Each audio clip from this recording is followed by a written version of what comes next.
親愛的朋友們，歡迎來到微光夜讀。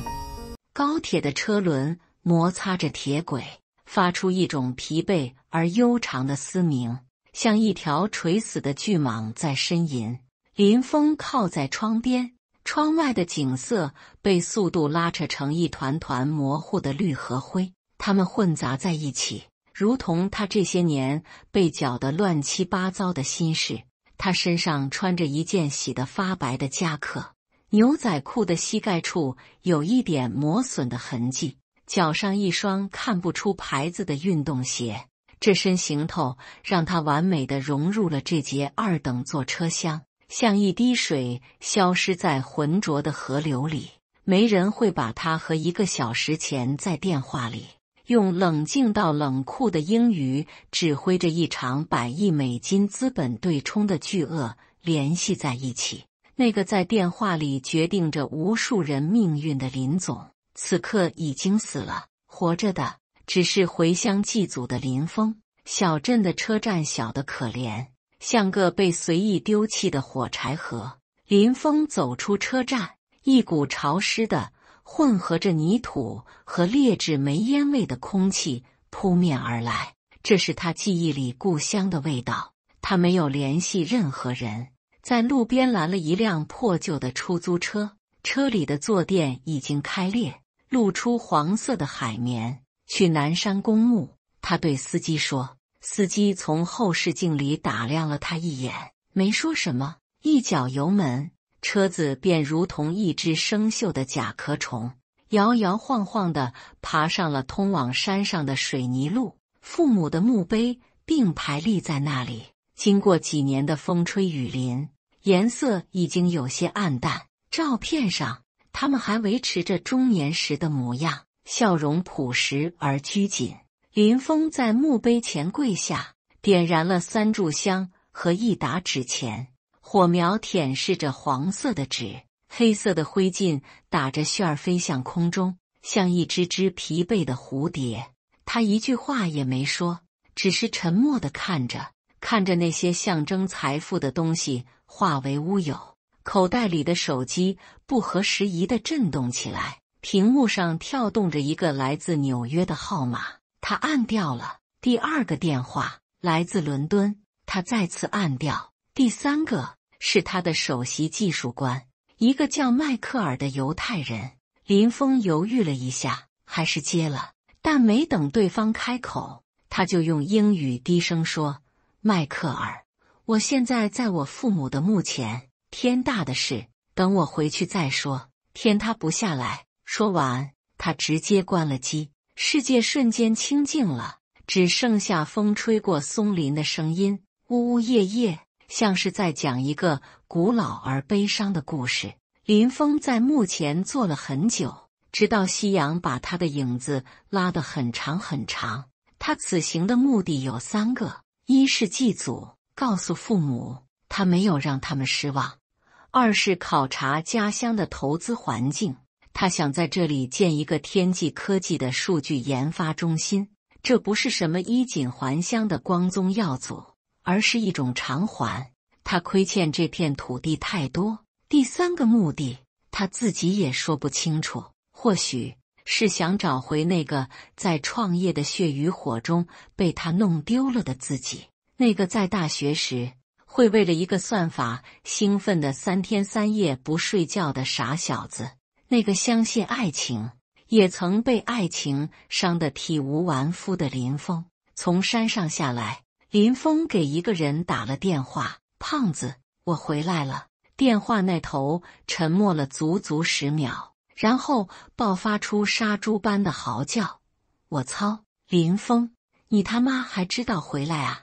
胖子是林峰大學時睡在下鋪的兄弟，真名叫張遠，因為體型而得了這麼個外號。2人約在胖子開的胖子家常菜館見面，那是個不大的門臉，油膩的招牌在夜色中散發着昏黃的光。林峰推門進去，胖子正光着膀子在後廚颠勺，火光把他的肥肉映照得油光锃亮。看到林峰，他把勺子往鍋裡一扔，衝過來給了林峰一個熊抱。你小子比以前瘦了，也黑了，看着跟個民工似的。胖子捶着他的背，哈哈大笑。你倒是比以前更胖了。林峰也笑了，這是他回到小鎮後露出的第一個真心的笑容。胖子炒了幾個拿手菜，開了一箱啤酒。酒過三巡，話匣子就打開了。胖子聊着自己老婆孩子熱炕頭的生活，抱怨着生意難做，但臉上卻洋溢着一種安逸的幸福。林峰安靜地聽着，偶爾插一兩句話。他沒有說自己公司上市的事，只說自己還在大城市飄着，開了個小公司，勉強糊口。胖子信以為真，拍着他的肩膀，一臉同情地說：兄弟，大城市不好混，就回來吧。哥這兒雖然發不了大財，但管你一口飽飯還是沒問題的。林峰點點頭，喝了一大口啤酒，冰涼的液體劃過喉嚨，帶着一絲苦澀。對了，胖子像是想起了什麼，臉色有些古怪。後天有個大學同學會，就在咱們鎮上的金碧輝煌大酒店，你去不去？林峰夹菜的手頓了一下，他也去嗎？胖子知道他問的是誰。去，怎麼不去？胖子撇撇嘴，臉上露出毫不掩飾的鄙夷。人家現在可是我們這兒的名媛，李軍的闊太太，這種出風頭的場合，他能錯過？聽說這次同學會就是她老公李軍掏錢辦的，包了整個場子，說是要讓同學們都感受一下他們家的實力。李軍這個名字像一根生鏽的針，扎進了林峰的心裡。他倆過得很好。林峰的聲音很平淡，聽不出什麼情緒。好個屁！胖子啐了一口，表面風光罷了，李軍就是個草包，靠着他爹那個破廠子混吃等死。王倩呢，還是那個死樣子，虛榮的要命，天天在同學群裡不是曬包就是曬車，說話夾槍帶棒的，生怕別人不知道她嫁了個有錢人。前2天還在群裡問你在哪兒發財呢，那語氣陰陽怪氣的，聽着就讓人不舒服。胖子小心翼翼地看着林峰的臉色，兄弟，你要是不想去，就別去了，免得受那份氣。王倩那張嘴，你是知道的。林峰沉默了很久，久到胖子以為他不會回答了，然後他拿起酒杯和胖子碰了一下。去，他說，聲音不大，但很清晰。為什麼不去？他想去看看，看看那個曾經讓他愛到骨子裡的女人，如今變成了什麼模樣。也想看看那個曾經讓他自卑到塵埃裡的世界，如今在他眼中又算得了什麼？第2天，林峰在小鎮上閒逛。小鎮的變化不大，街道還是那麼窄，房子還是那麼舊，只是牆壁上刷了新的塗料，像一個掩蓋皺紋的老婦人。他不知不覺地走到了一條僻靜的小巷，巷子深處有一家舊書店，招牌上寫着4個娟秀的字：勤耕與讀。他記得這家書店，大學時他就經常來，只是沒想到，在如今這個時代，他竟然還活着。他推開那扇吱呀作響的木門，一股混合着舊紙張和灰塵的味道撲面而來。陽光透過布滿塵埃的窗戶，在空氣中投下幾道光柱，無數細小的塵埃在光柱中飛舞。書店裡很安靜，只有一個女人的背影，她正踩着一個木梯子，費力地往高處的書架上放書。她穿着一條洗得發白的連衣裙，頭髮簡單地束在腦後。聽到開門聲，她回過頭來，四目相對。兩人都愣住了，是蘇晴，林峰和王倩的大學同學，當年班裡最不起眼的女孩子，總是戴着一副厚厚的眼鏡，抱着書本坐在角落裡。林峰，蘇晴先開了口，臉上帶着一絲驚訝和不確定。蘇晴，林峰點點頭，走了進去。蘇晴從梯子上下來，有些局促地拍了拍手上的灰塵。你怎麼回來了？他輕聲問道。回來看看。林峰環顧着這家小小的書店。你一直在這裡？畢業就回來了，盤下了這家店。蘇晴的臉上露出一抹苦澀的微笑，算是一點不切實際的理想吧。兩人簡單的寒暄了幾句，氣氛有些尷尬。林峰能感覺到蘇晴似乎刻意在和他保持距離。就在這時，書店的門又被推開了，一個滿臉橫肉的中年男人走了進來，身後還跟着2個流裡流氣的年輕人。蘇老闆。中年男人看都沒看林峰一眼，径直對蘇晴說道：“這個月的房租該交了吧？再拖下去，我可就要請你關門大吉了。”蘇晴的臉色瞬間變得蒼白，她咬着嘴唇，低聲說：“彪哥，你再寬限我幾天，我很快就能湊齊了。”幾天？被稱作彪哥的男人不耐煩地擺擺手。每次都說幾天，我的耐心是有限的。今天你要是交不出來，就別怪我不講情面了。林一峰站在一旁，面無表情地看着。他能聞到這個男人身上濃烈的菸酒味和一種蠻不講理的戾氣。蘇晴的身體在微微發抖，但他還是倔強地站在那裡，沒有求饒。林峰動了，他走到一個書架前，隨手抽下了幾本書，都是一些非常冷門的人文社科類書籍，看樣子已經很久沒人碰過了。他拿着書走到櫃檯，對蘇晴說：“這幾本書我買了。”然後他從錢包裡拿出一沓現金，放在櫃檯上。那沓錢的厚度遠超過這幾本書的價格，所有人的目光都集中在那沓錢上。彪哥的眼睛裡閃過一絲貪婪。蘇晴愣住了，他看着林峰，嘴唇動了動，卻沒有發出聲音。剩下的就當是我預付的購書款。林峰的語氣很平靜，以後我會常來。他沒有去看那個彪哥，但彪哥能感覺到一股無形的壓力。眼前這個穿着普通的男人，身上有一種讓他心悸的氣場。彪哥猶豫了一下，最終還是沒敢發作。他悻悻地瞪了蘇晴一眼，帶着人走了。書店裡又恢復了安靜。謝謝你。蘇晴的聲音有些沙啞。不用。林峰把那幾本書收進一個布袋裡。同學一場，應該的。他不想讓氣氛變得像一場施捨。錢我會盡快還給你的。蘇晴堅持道。不急。林峰笑了笑，就當是為了讓這家書店能繼續開下去做的投資吧。他轉身準備離開。林峰，蘇晴忽然叫住了他。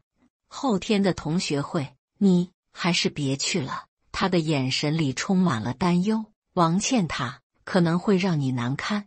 林峰的腳步停頓了一下。我知道。他沒有回頭，只是淡淡地說了一句，但我還是想去。說完，他推開門，走進了外面的陽光裡。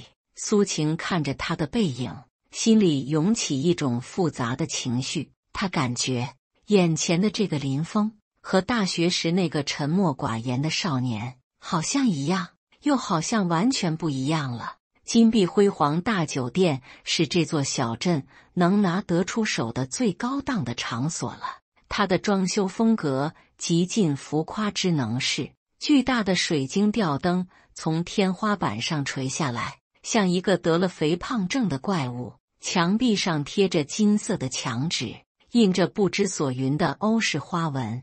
空氣裡彌漫着一股廉價香水和飯菜混合的油膩味道。這一切都試圖營造出一種上流社會的幻覺，而今晚的主角王倩和李軍正沉浸在這種幻覺裡，無法自拔。王倩穿着一件緊身的亮片長裙，裙子緊緊地包裹着她保養的還算不錯的身體，臉上畫着精緻的妝容，猩紅的嘴唇在燈光下顯得格外刺眼。她像一隻驕傲的孔雀，挽着李軍的胳膊，穿梭在前來赴宴的同學之間。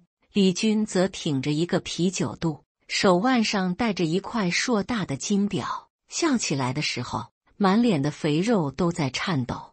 他享受着同學們或羨慕或嫉妒的目光，這讓他感覺自己像是這個小鎮的國王。當林峰穿着他那身普通的夾克和牛仔褲出現在宴會廳門口時，瞬間吸引了所有人的注意。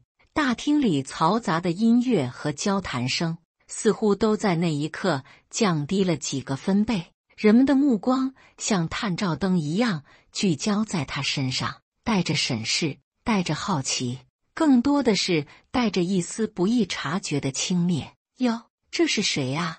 一個尖利的聲音劃破了短暫的寧靜。王倩踩着高跟鞋，扭動着腰肢走了過來，她的眼神像2把手術刀，上上下下的把林峰解剖了一遍。這不是我們當年的大才子林峰嗎？他誇張地捂住嘴，發出一連串咯咯的笑聲。我還以為我看錯了呢，聽說你還在深海市飄着呢，怎麼找到穩定工作沒啊？1個月能掙到1萬塊嗎？他的話音不高不低，卻足以讓周圍一圈人都聽得清清楚楚。立刻有幾個好事者跟着附和起來。是啊，林峰，好多年沒見了，現在在哪兒高就啊？看你這身打扮，也不像發了財的樣子啊。這些聲音像蒼蠅一樣嗡嗡作響，充滿了惡意。李軍也走了過來，他以一種居高臨下的姿態拍了拍林峰的肩膀，手上的金錶幾乎要晃瞎人的眼。林峰啊，都是老同學，別不好意思。他打着酒嗝，一股酒氣噴在林峰臉上。你要是混得不好，就跟哥們開口。我辦那個廠子最近正好缺個倉庫管理員，你要是願意來，看在同學的面子上，我1個月給你開5000，包吃住，怎麼樣？比你在大城市累死累活強多了吧？這已經不是羞辱了，這是一種施捨，一種刻意要將人的尊嚴踩在腳下，再狠狠碾壓的施捨。周圍響起一陣壓抑的笑聲，所有人都等着看林峰的反應，他們期待着他會惱羞成怒，或者會窘迫不堪。然而林峰的臉上卻看不到任何他們期待的表情，他只是平靜地看着眼前的這對男女，看着王倩那張因為嫉妒和虛榮而扭曲的臉，看着李軍那副小人得志的醜陋嘴臉。他的眼神像是在看2隻上蹿下跳的猴子，充滿了憐憫。是的，憐憫，他們窮的只剩下這點可憐的優越感了。謝謝關心。林峰終於開口了，聲音平淡的像一杯白開水。我目前還好。他的反應出乎所有人的意料，沒有憤怒，沒有辯解，甚至沒有一絲情緒的波動，就像一顆石子投入了大海，連一圈漣漪都沒有激起。這種極致的平靜反而讓王倩和李軍感到一陣莫名的煩躁，他們感覺自己蓄滿力氣的一拳打在了棉花上。還好，王倩的笑聲變得更加尖銳，好到連一件像樣的衣服都買不起了嗎？林峰，你還是跟大學時一樣，死要面子活受罪。你說你當初要是聽我的，別那麼不切實際，現在也不至於混成這樣啊。他的話像是在關心，但每一個字都淬了毒。他在炫耀自己的遠見，炫耀自己當年的選擇是多麼的正確。就在這時，一個溫柔但堅定的聲音響了起來：大家都是同學，何必這樣說話呢？是蘇晴，她不知道什麼時候也到了，就站在人群的外圍。她今天穿了一件淡藍色的長裙，沒有化妝，素面朝天，卻像一株空谷幽蘭，在一群庸脂俗粉中顯得格外清新。每個人都有自己的選擇和生活方式，蘇晴看着王倩，不卑不亢地說道：“我們應該尊重別人的選擇。”王倩看到蘇晴，臉上的表情瞬間變得更加刻薄。她最討厭的就是蘇晴這副清高淡然的樣子。喲，我當是誰呢？原來是我們的蘇大善人啊！王倩陰陽怪氣地說道：“怎麼，你的那個破書店還沒倒閉嗎？我聽說你連房租都快交不起了吧？還有閒心在這裡替別人打抱不平？你還是先管好你自己吧。”蘇晴的臉漲得通紅，她沒想到王倩會把這件事當眾說出來。我什麼我？難道我說的不是事實嗎？王倩不依不饒，她似乎很享受這種撕開別人傷疤的快感。蘇晴，我勸你一句，別在這裡假清高了。你和林峰正好是一對，一個窮酸書呆子，一個落魄打工仔。我看你倆乾脆湊合湊合得了。羞辱完蘇晴，王倩似乎還覺得不過癮，她又把矛頭轉回了林峰。她端起一杯紅酒，搖曳着走到林峰面前，眼神裡充滿了挑釁。林峰，我知道你心裡肯定還恨我當年甩了你。她壓低了聲音，用只有2個人能聽到的音量說，但你看看你現在這個樣子，再看看我，你覺得我當初的選擇有錯嗎？他仰起頭，將杯中的紅酒一飲而盡，然後把空酒杯重重地放在林峰面前的桌子上。整個過程中，林峰始終沒有說話，他只是看着王倩的表演，看着李軍的附和，看着周圍同學或冷漠或看戲的表情。他感覺自己像一個靈魂，抽離了身體，在天花板上冷冷地注視着這一切，內心深處甚至連一絲波瀾都沒有。原來，當你的高度已經遠遠超過了那些曾經傷害你的人，他們所謂的羞辱，就會變得像一場幼稚而滑稽的獨角戲，你甚至都懶得去憤怒。這讓林峰感到一種前所未有的輕鬆，也讓他對王倩這個女人感到了最後一絲的悲哀。他的人生可能永遠都無法理解，真正的強大不是來自於外界的認可和物質的堆砌，而是來自於內心的豐盈與平靜。他已經把自己活成了一個笑話，卻還在沾沾自喜。同學會的氣氛在一種詭異的狂歡中進行着，王倩和李軍成了當之無愧的主角。他們挨桌敬酒，接受着各種言不由衷的恭維和吹捧，而林峰和蘇晴則被徹底地孤立在了角落裡，沒有人過來和他們說話，仿佛他們身上帶了瘟疫。蘇晴顯得有些坐立不安，幾次想提前離開。林峰卻示意他稍安勿躁，他吃得很少，只是安靜地喝着茶，目光偶爾掃過全場，像一個冷靜的旁觀者。終於，這場鬧劇迎來了散場的時刻，眾人三三兩兩地走出酒店，在門口等車。夜晚的風帶着涼意，吹散了人們身上的一些酒氣，也吹散了宴會上的虛假熱情。王倩和李軍站在他們那輛白色的寶馬素旁邊，享受着最後的高光時刻。哎呀，這車就是空間大，坐着舒服。李軍故意大聲地對周圍的人說，還按了2下車鑰匙。車燈閃爍，發出一聲清脆的鳴叫。王倩看到了獨自站在台階上的林峰，她覺得最後的暴擊時刻到了。他踩着優雅的步伐走過去，臉上帶着偽善的笑容。林峰，還沒走呢，怎麼沒車回家嗎？他的聲音不大，但足以讓附近的人都聽到。要不要我老公順路送你一程啊？這大晚上的，可別錯過了末班公交車哦。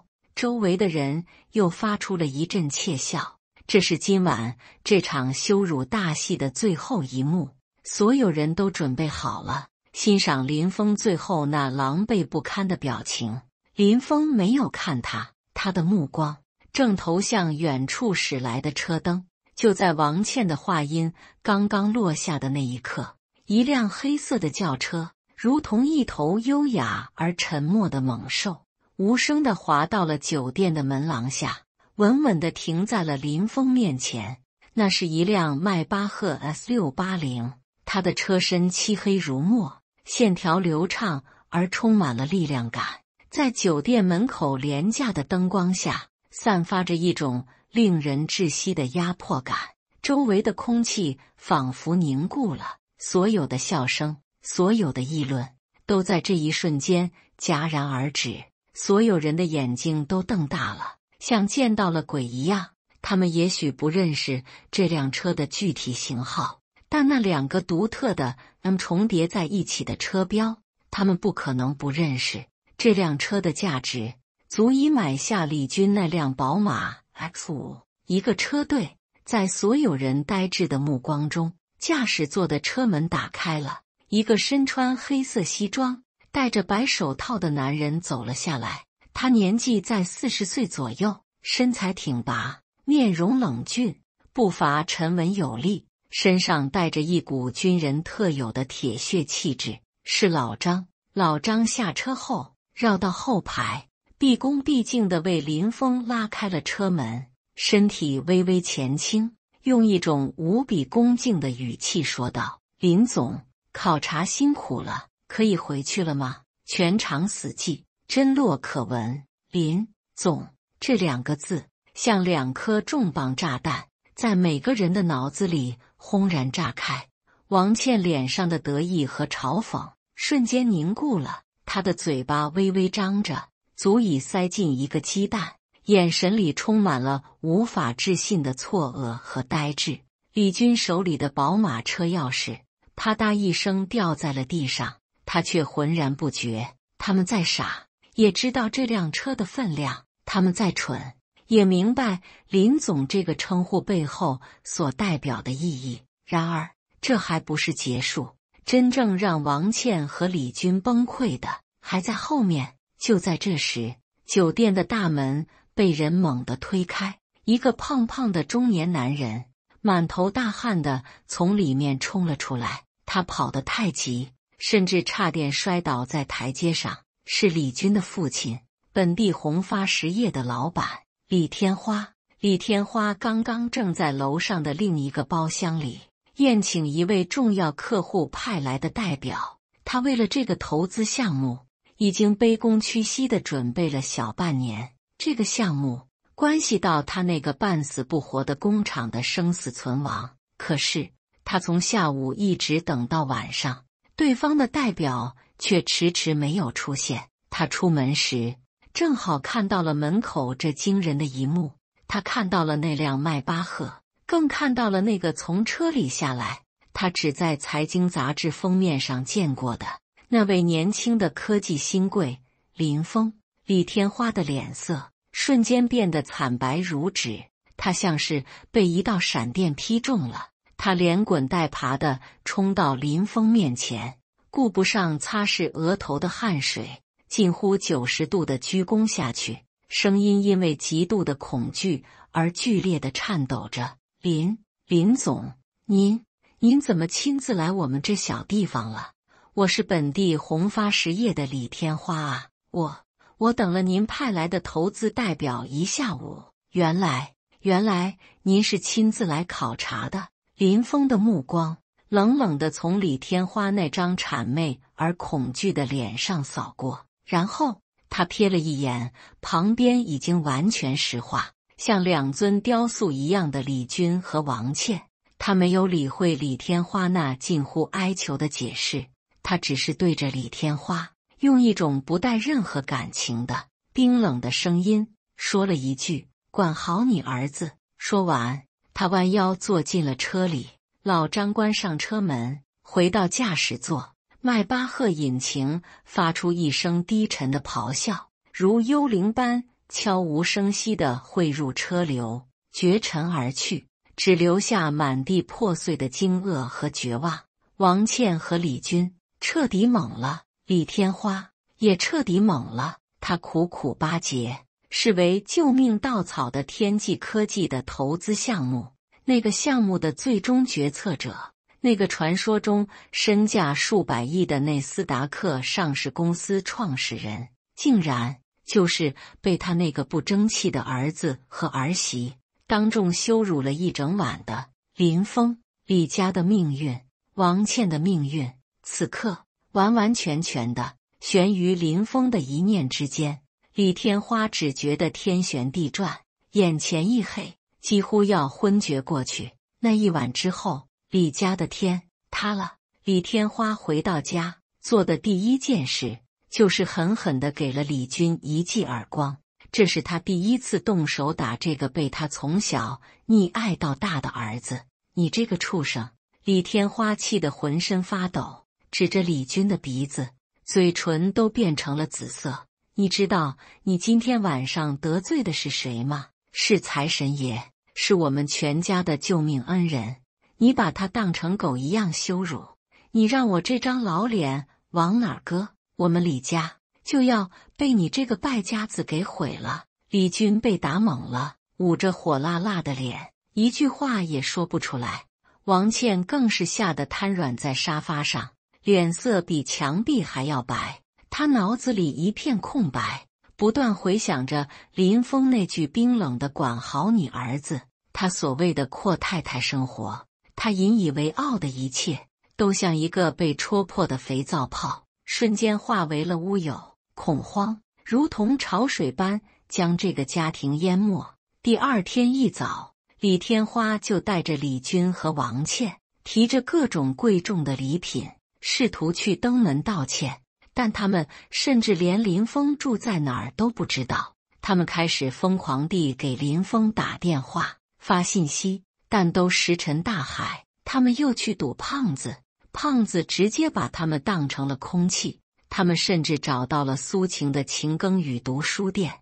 李天花一把鼻涕一把淚地求蘇晴幫忙說情，李軍和王倩則像兩條喪家之犬，站在一旁，連頭都不敢抬。蘇晴只是冷冷地告訴他們，他和林峰不熟，然後就關上了店門。他們所有的努力都像打在一堵無形的牆上，軟弱無力。林峰並非刻意要報復，對他而言，李家這出鬧劇甚至不值得他浪費情緒。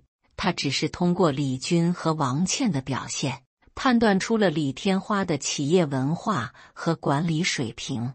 一個連自己兒子都管教不好的企業家，不可能擁有一個健康的、值得投資的企業。所以，他只是簡單的通知了投資部門，終止了對宏發實業的考察。這是一個純粹的、冰冷的商業決策，與個人恩怨無關。但這個決策對於李家來說卻是致命的。銀行的催款單雪片一樣飛來，合作商紛紛取消訂單，工廠的資金鏈徹底斷裂，李家的上流生活在一夜之間崩塌了。李軍把所有的怨氣和失敗都歸咎到了王倩身上，都是你這個賤人。他像一頭發狂的野獸，在家裡對王倩拳打腳踢。要不是你在同學會上非要去招惹林峰，我們家會變成這樣嗎？你這個掃把星，曾經的恩愛夫妻，轉眼間變成了不共戴天的仇人。婚姻在巨大的利益面前，脆弱的不堪一擊。王倩在絕望中做了最後一搏。她打聽到林峰在小鎮上租了一個臨時辦公室，她精心打扮了一番，試圖用過去那點所剩無幾的感情去挽回一絲希望。然而，他被攔在了辦公室門外。一個穿着職業套裝、面帶微笑但眼神堅決的年輕女助理，禮貌地對他說：“王女士，對不起，林總沒有時間見您。”那一刻，王倩才真正體會到什麼叫做雲泥之別，什麼叫做階層壁壘。那是一道他窮盡一生也無法跨越的鴻溝。他失魂落魄地走在小鎮的街上，看着自己身上名貴的衣服和包包，第一次覺得如此的諷刺。林峰的生活沒有因為李家的崩塌而產生任何波瀾，他按部就班地進行着在家鄉的投資考察，同時也開始了他的另一個計劃，追求蘇晴。但他追求的方式很笨拙，甚至有些遲鈍。他沒有送花，沒有請客吃飯，更沒有用金錢去砸開一個女孩的心扉。那是李軍那種人才會用的方式。林峰有他自己的方式。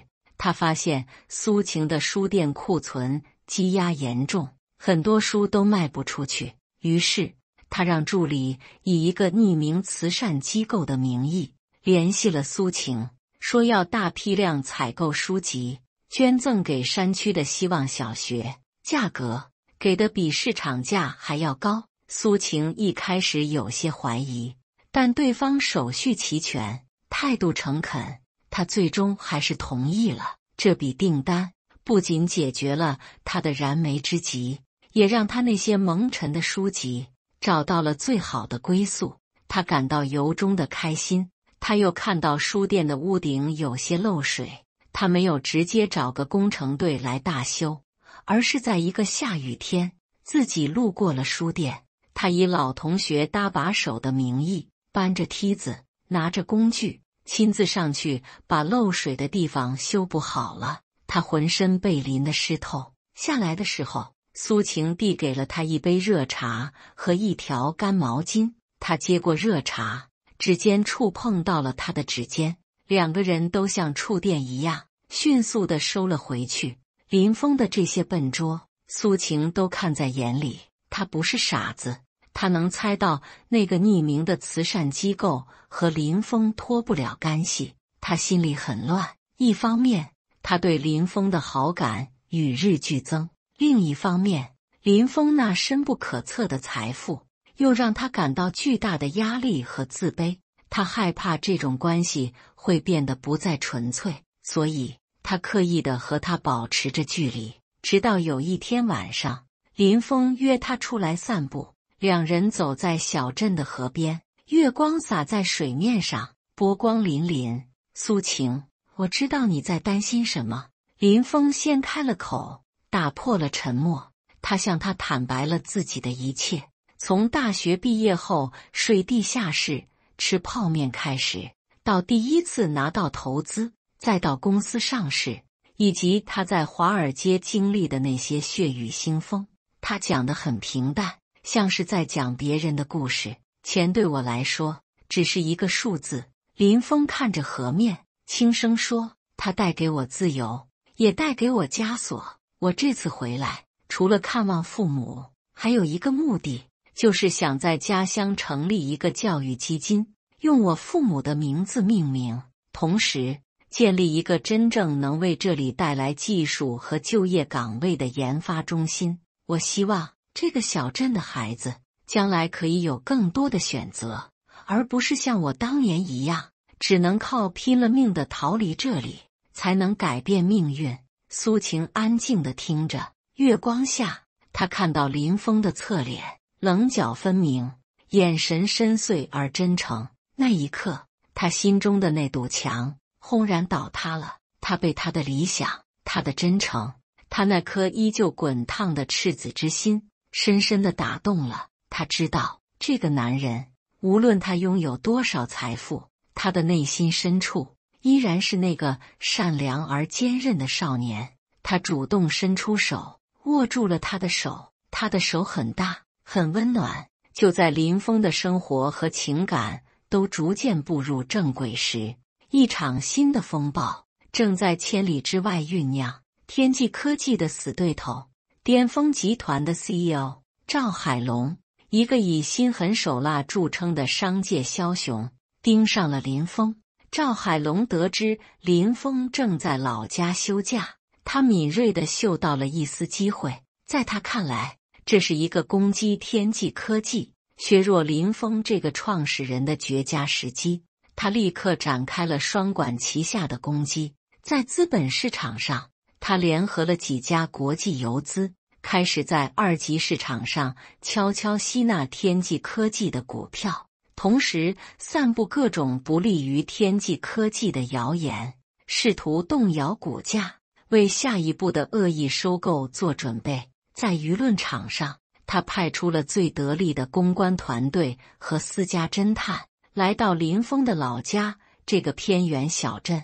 他們的目的是挖出林峰的黑料，任何可以用來攻擊他人品的黑料，比如混亂的私生活，或者不為人知的灰色發家史。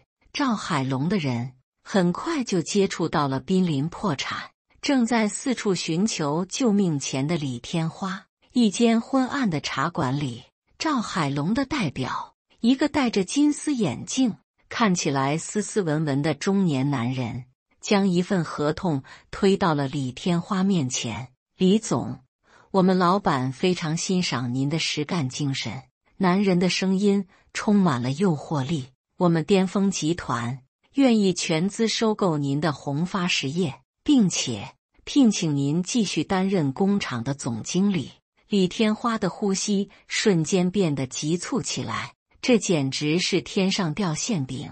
不過，男人話鋒一轉，手指在合同上輕輕敲了敲。我們有一個小小的條件。您說。李天花的聲音都在發顫。我們需要您提供一些關於天際科技創始人林峰先生的信息。男人微笑着說，任何信息都可以，比如他上學的时候有沒有做過什麼出格的事情，或者您也可以配合我們演一出戲，比如說當初他創立天際科技的第一個核心算法是從你們宏發實業的某個項目裡借鑑的。李天花的冷汗唰的一下就下來了。這是誣告，這是要把林峰往死裡整。他的內心在巨大的金錢誘惑和對林峰那深不可測的實力的恐懼之間劇烈地掙扎着，一邊是唾手可得的救命錢，另一邊是可能會萬劫不復的深淵。與此同時，林峰也接到了公司董事會的緊急電話，他必須立刻返回總部，主持大局，應對趙海龍發起的這場商業戰爭。